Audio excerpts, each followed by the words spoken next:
Jo, tai jau paskutinį savaitę rytoj rungtynės su Latvija, su Ventspiliu. Krūvis kiekvienas nuo pirmos savaitės iki šitos ketvirtos savaitės treneris didino krūvius, dirbom vis laipteliu, kilom aukštyn. Ši savaitė buvo pati sunkiausia.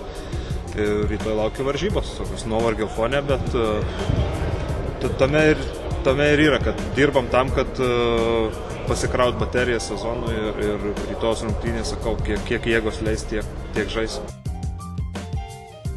Labai gerai, labai malonu, kad klubo valdžia suorganizavo išvyką, nes jau galvos pavargo nuo stadiono, nuo tos uždaros aplinkos, norisi kažkokių naujovių, biškį pakeisti aplinką, tos saulės biškį pamatyti daugiau, smagiau būtų.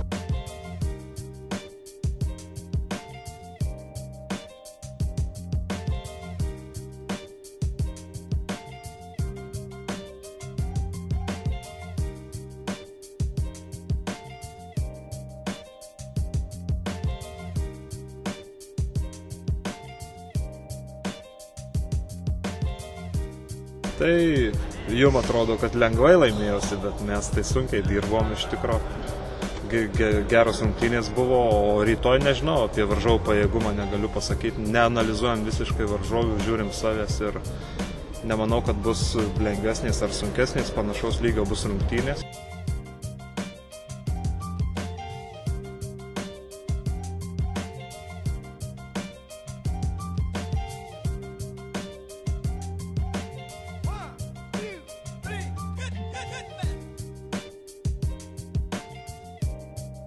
Viskas gerai, sveikata gerai, fiziškai gerai jaučiuosi, tik kaip minėjau, galvos jau biškį pavargo, jau norim kažkokių permainų, pakeisti aplinką visų komandų.